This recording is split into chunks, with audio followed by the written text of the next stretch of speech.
Hey everybody, it's Yossarian from BoyMeetsPhone.com. What I have here today is the LG Optimus F7 for Boost Mobile. This is their latest addition to their 4G lineup. Taking a hardware tour of the device, up front we have a Gorilla Glass covered IPS display. This is a True HD IPS display. So it's at a resolution of 1280 by 720. Above the display we have the 1.3 megapixel fixed focus camera. We have an ambient light and proximity sensor right next to the camera. And right here we have the phone's earpiece. Below the display we have a physical home button. If we press the button, power up, we actually have a capacitive back and menu button, which is hidden away when there's no activity on the phone, so it creates this really nice look on the front of the device. Taking a look at the sides, we have the volume rocker, and then we also have a quick memo button. This cannot be reassigned to be used as a shutter button or anything like that. It is strictly dedicated to using quick memo. On this side we have the power button. It's not too flush where it's hard to press, but it's also not too far out there, so you're not going to find yourself accidentally hitting it unless you forget where it's positioned. But overall it offers nice feedback. Taking a look at the bottom, we have the micro USB port, and we have the main microphone right there. Up top we have a secondary mic for noise cancellation, and then we also have the 3.5mm headphone jack. Taking a look at the back, we have a 8 megapixel autofocus camera with a single LED flash. We also have a lot of fingerprints. This is a fingerprint magnet. Right here is the speaker grill. Prying off the battery cover, see that the NFC antenna is actually built into the battery cover. There's your two contact points, so this does have NFC. However, it's not going to be able to use Google Wallet. I did check it out, and Google Wallet is not supported on this device currently. Maybe it will be in the future, but at this present time it isn't. Right here we have the phone's 2540 milliamp hour battery. There is the micro SIM card, because this is a LTE device. This does use a SIM card. And I'm going to have to angle this, try to bring it in. You see there's a little slot right here. That's actually where the micro SD card would go into. So you can change it while the device is on, so that's nice to see. And it's also nice to see that they kind of, consolidated the real estate there. Overall, this phone is a mixed bag design-wise for me. I do like the front. The front does look really nice, but the material choices does bring down the overall feel. The back is very, very plasticky and glossy and gets a lot of fingerprints, so it's easily can detract from the look of the device. I also feel that it's weird that they went with this really nice, like, matte patterned top and then the glossy bezel. Personally, I would have liked to see this go all around the device. That's a personal preference. It's up to you if you agree with me on that one, but personally I think that this material should have gone all around the device. Would have added to it, made it feel a lot better in the hand. But overall it's not that bad of a device. A little bit too square for my personal liking, but overall I did not have an issue holding this device other than the very glossy, slippery back. It is made out of plastic, so if you are looking for something that's going to feel hefty in the hand, it's not it. The battery actually adds a good amount of the heft to this device, but it does feel solid. I will give it that. It does feel awfully solid, so that's a good thing. Instead of a traditional LED notification light, LG actually made the area around the home button a LED notification. So if I turn on this device, see that it actually starts showing a rainbow of colors. It's kind of awesome. So anytime you have a notification, your home button will start lighting up. It actually makes it a lot easier visually to see. Unfortunately, you cannot set to they personalize the notification colors. They are preset. When you have an alarm, it does the rainbow. Low battery, of course, red. And when you have a calendar event, I believe it's white. But you don't have you can't personalize the colors. You can only decide whether you want the home button to also act as your notification LED. I would have loved to see the ability to personalize it, but there's apps around that can actually help you with that if you want to add that to your device to give it its own little personal flair. The Optimus F7 uses a True HD IPS display, similar to the one found on the LG-made Nexus 4. The main difference being that the Nexus 4 has a 1280 by 768 resolution, whereas the Optimus F7 has a 1280 by 720 pixel resolution. However, I found that the colors on the Optimus F7 are better calibrated, so they look a lot more vivid when compared. Especially noticeable with greens. You can see the shadowing on it's a lot better on the F7. Especially the blue. You can see the blue is a lot more vivid and does better job for reproducing dark colors compared to the same technology panel on the Nexus 4. Shows that LG did a good job calibrating this display when compared to their earlier use of it. However, I did find that the F7's panel was a little bit too sensitive at times. Most times it didn't get in the way, but every once in a while, like when you're clicking on links and stuff like that, or swiping through things and trying not to click on something, I found that it was a little bit too sensitive at times. But other than that, this panel is really nice and reproduces colors quite nicely, and is a pleasure to look at. Taking a look at the software on the Optimus F7, you can see that it actually has a custom UI over this is LG's Optimus UI. Some cool things like when you touch it, it has this little water drop. You can expand it to just one peak, but if you expand it all the way, it actually will jump into the home screen or whatever app you had open last. You have these quick icons on the bottom. By default, it is phone, messaging, Google, which is Google now because this actually is running Jelly Bean, and camera, so you can quickly launch into that. I do like the fact that it kind of makes up for the fact that you can't do the swipe up gesture like you can on a Nexus device to be able to just grab that and jump to Google Now. Taking a look at the home screen, start off with 5 home panels. It's actually a quite fluid device. I left the transition. This is the default transition. You can do a lot of customizations on this by going into settings and going to the home screen settings. Change your swipe effects and stuff like that. So say I'm going to do carousel. That's how layer 1 looks. These are actually quite nice. Yeah, you also have your, of course, basic swipe. You can change themes. You have Optimus, Biz, Cozy Wall, and Marshmallow. I'm just going to switch it to Marshmallow now so you guys can see how that changes things. Changes icons slightly, not all the icons. See the message icon. Actually zoom in a little bit there. See the message icon is a little bubbly now. A lot of the other icons are a lot more bubbly and fun looking. I'm going to switch back to the theme I had it on.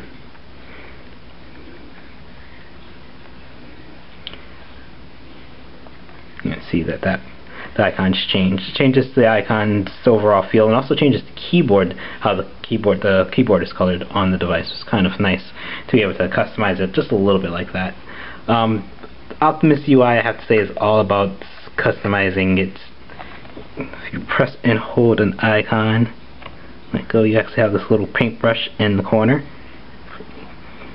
If you tap the paintbrush, you can actually choose the icon you want for that particular app. Also, if I'm actually going to drag this over so I can show you. If I press and hold it, notice that blue line. If I drag it, it'll actually change into the widget that it's associated with. So the bookmarks widget is associated with the internet, so it actually changes to the bookmark widget. If you do that with the gallery,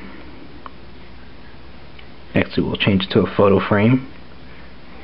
So that's nice that you can take the icons and switch it into the widget that you want it. I'm just going to grab this one and remove it.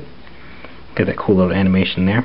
Pinching in will give you an overview of all your panels. Actually, sorry, you start off with 7 home panels. I don't know why I said 5. From here, you can grab them, remove a panel, add panels. You can rearrange them. So say I want this one over here. You can also set your default home. So I want that one to be my default home. I really don't want that one though, because that's kind of empty, so I'm just going to switch to that one. So now that's going to be my default home panel, so when I hit the home button, it'll jump right to that. I'm going to jump into the app tray. See, all of the apps are in order by the date they were downloaded. So all your downloads are also in the app drawer. You also have a separate folder for your downloads, so if you just want to see that apps that you downloaded onto the device, you have it there. You also have your widgets. You hit the settings. You can delete apps from here, or just rearrange. Say I want to move that here, or create a folder. You can do that. Go in here. You can change the icon size to fit more icons on one screen. So if I switch to small icons, so now I have a lot smaller icons and more apps listed on one page. Switch back to large icons. As you can see, you can sort by alphabetically or the download date, which right now it's set by default for the download date.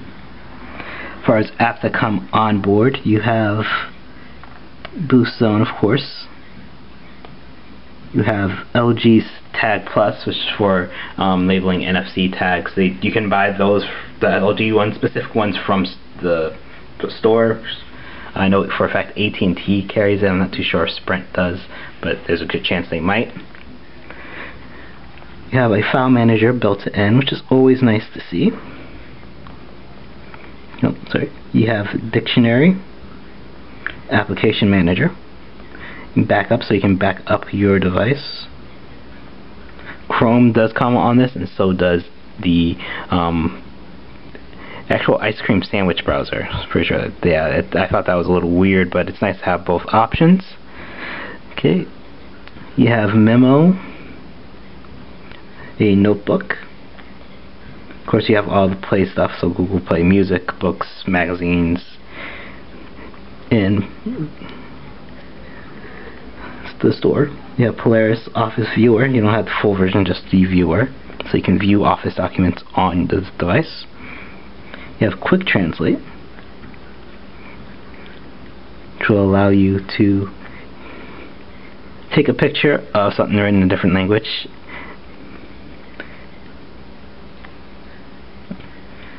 and have it translated. Nice and handy to have on a device. You have Qualcomm's enhanced GPS app, so it actually enhance the accuracy of the GPS because this does use a Qualcomm chip. You have LG Smart Share, their DLNA app. You have a task manager. You have a task, so you can write down like a checklist of tasks, things that you have to do. There's 2 video editors, which I'm actually very confused on why they put 2 on there, because they're different, but they're the same. So it seems odd that they put 2, but there are 2, so you can pick your personal preference. They both pretty much do the same thing with only some slight differences. AirGchat comes on board with this device. And you also have the weather right there. There's actually not too many apps on here by default. So that's nice that it's not crammed full of bloatware or anything like that. Come pull down the notification tray. So you have all the icons right here. You can actually switch it by going into Edit, choose which icons you want to have on top so that you can quickly toggle those settings. We also have Q-Slide apps, which are miniature apps that can run on top of. So if I go to browser, and this is why they have the browser on here, because it's a customized version of it. So you can run it on top of whatever you're doing. So if you want to look up something while you're in another app, you can just open it up. You can also make it transparent by sliding that little bar so you can see through it. As far as apps for the Q-Slide, you have Video Player, the browser, Memo, Calendar, and Calculator. You can also edit, change the order of those. By default, you see that's all of the apps that you have available. I think it's nice, especially with the calculator, being able to quickly just jump into that. If you're looking at something, you want to figure out how much something's going to cost, just quickly jump into the calculator and do it. Or if you want to check your appointment, it's also nice. Because this is running Android 4.1.2 Jelly Bean, you also have the swipe notification. If that one actually can't swipe. And you also have expandable notification. So if I actually do a screenshot, it's going to show up in there. You can use 2 fingers to drag up and down to expand the notification. Swipe to dismiss it. Now, because this is running Jelly Bean 4.1.2, not 4.2.1 or 4.2.2, the absolute latest version of Jelly Bean, this actually is not supposed to support Miracast, but LG actually got you covered on that one. If you go to Connect and Share, Miracast is actually supported by this device, and it works quite smoothly. I have used it on my next device and found that I'm using the Netgear Push to TV, and I found that it takes a couple of attempts with the next device sometimes to actually connect to the Push to TV, but with the Optimus F7 I have not had any issues. The first time I tried to connect to it, connects with no problem, and it's nice to see that they added that feature, because it's actually kind of nice being able to mirror your device wirelessly if you have the enabled device to be able to connect to a wireless HD display. And like I said, this does have NFC, so you can use Android Beam. And you can see the little motion capture to show you how it works.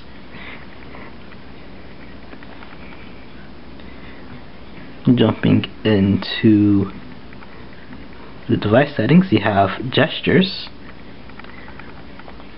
so you can move home screen items around by tilting the device. So if you grab and hold, so I'm going to go here. If I grab and hold this icon, I can tilt the device to move along the home screens.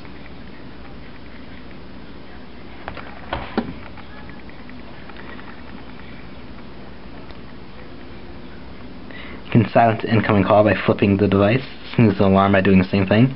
And you can also flip the device to pause the video. It doesn't have anything cool like watching your eye movements or anything like that, but all solid gestures that work. So that's nice to have something that works consistently in that way. You also have one-handed operation option, so if you swipe the keyboard over, it will actually move to whatever side you swipe it over to. Same thing with the dial keypad and on the lock screen. Just like on the home screen, you can also customize the lock screen in different ways. Of course, you have the standards choosing what type of unlock method you can use. You can just use swipe, none, face unlock, pattern, PIN, or password. All standards since ice cream sandwich, and this device does have a front-facing camera, so face unlock is available. You can set the wallpaper for the lock screen separate from the home screen. You can change the clock. We have all these different clock options. You can also change which app will be on the shortcut. Don't know how I quickly changed that to calendar. We'll find phone, put that back up there. But it's nice to be able to do that. I'm actually going to switch clocks. It's kind of like that one right there. I'm going to save that. Also change the screen effect so you have dewdrops, ink, spreading ink, ripples, or just a basic effect. You can add ownership information up top so your information will be displayed on the lock screen. Set the power button to instantly lock device, set a lock timer, and also have haptic feedback or vibrate when you touch the display. I'm actually going to go to spreading ink and show you what that one looks like. You see the new clocks there. It'll go like this. Ink spreading. You can get a quick peek of what you had open. I do like the fact that you can just quickly peek at it. You don't actually have to unlock it. Say if you had something on the screen and you want to just look at it quickly, you can go like that without unlocking the device totally. But that is a look at the lock screen. There are no lock screen widgets because this is, despite the fact that it's running Jelly Bean, it's not running Jelly Bean 4.2. If it was running 4.2, you probably would have lock screen widgets, but no lock screen widgets here. But you do have those shortcuts which do come in handy. The Optimus F7 does feature LG's Quick Memo function, which is something you've seen on a lot of other LG devices as of late. But this phone does have the default Quick Memo button right here, which unfortunately, or slash fortunately, depending on how often you're going to use it, cannot be switched to be used for any other app other than the Quick Memo. So what you do is you can just press the button. It will take a screenshot and will allow you to write over it. So say I want to show my friend this Aladdin figure. Go circle it. I can write a note and say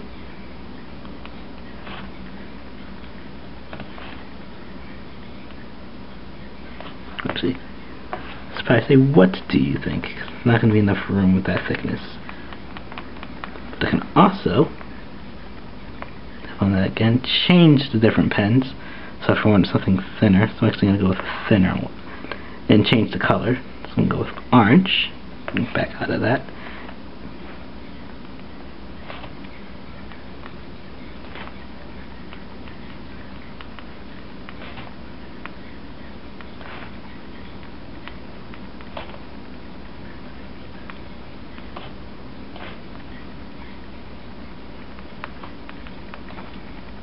And then you can also just hit the share button and share it to anybody you want to using any of the connected apps such as Facebook, Google+. If you want to share it on Google+, you can Instagram it. I don't know if you really want to do that, but most likely you're going to be either emailing it or text messaging this picture to a friend. I do find it's a nice function to have, and it allows you to quickly jot down something while you're thinking of it and share it with friends, or if you just for yourself. So if you wanted to just remember something quickly, actually turn that phone backlight back on, sorry about that, you can just hit the button, jot a quick note about it, and go back to doing whatever you want to do. Out of the box you have two keyboard options on the F7. You have the LG keyboard and you have swipe. I'm just going to show you how swipe looks first. If you have a swipe account, it'll allow you to back up to your account and get information from that. I'm actually going to skip that right now so I can just show you how swipe looks.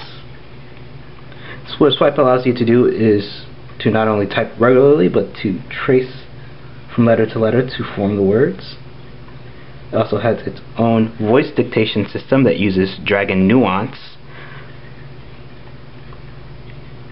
You can see it actually works rather good. See up there. It wrote down what I said fairly accurately. Your other keyboard option is the LG keyboard. The LG keyboard comes with the option, if you want to long press that, you can use handwriting. So I want to say, and even with my scribbly writing there, actually caught what I was writing. Long press it and select back to regular typing. You can't do swipe gestures on this keyboard. However, it is fairly responsive and offers enough room both in portrait and landscape to work with. And also, if you're trying to use this one-handed and you find the phone's a little bit too big for your hands, you can swipe and move the keyboard over to the left side or the right side. It's a handy thing to be able to do. The LG keyboard is where you're going to find the option to use the Google Voice input method, which allows you to, while you're speaking, it will transcribe what you are saying. Move that so you can actually see that it's transcribing what I'm saying while I'm saying it. And this works fairly good. Of course, just because this has jelly bean, that means that you have the option of offline dictation, so you don't have to depend on having an internet connection in order to use that feature, which is always nice. The Optimus F7 has two browsers by default. You have the Chrome browser and you have a LG made browser. Clicking on Chrome, you get the standard Chrome experience, so that means there is no flash support on Chrome. Pinch to zoom does work fairly nice, so does kinetic scrolling. You have tabbed browsing. You have as many tabs as your phone can handle open. You can also open incognito tabs if you hit the menu button. The option of having incognito tabs. You can request the desktop site, find a word on the page, bookmark it. You also have your navigation controls and your bookmark button right there. Chrome is rather nice, especially if you live in the Google universe, which most people with Android do. So if you have a tab open on your laptop and you want to access it on the go, you can just head into Chrome. You can't do that from going here.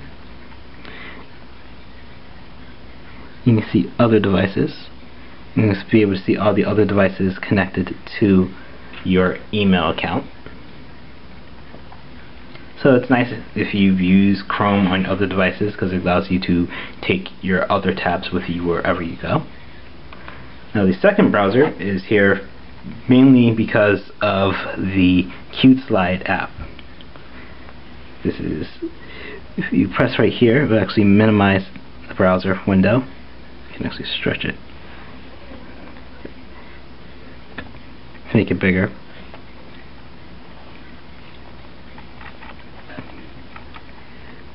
This does offer tab browsing. You have navigation controls at the bottom here for bookmark. If you load your bookmarks there, you can add bookmarks, go to your home page,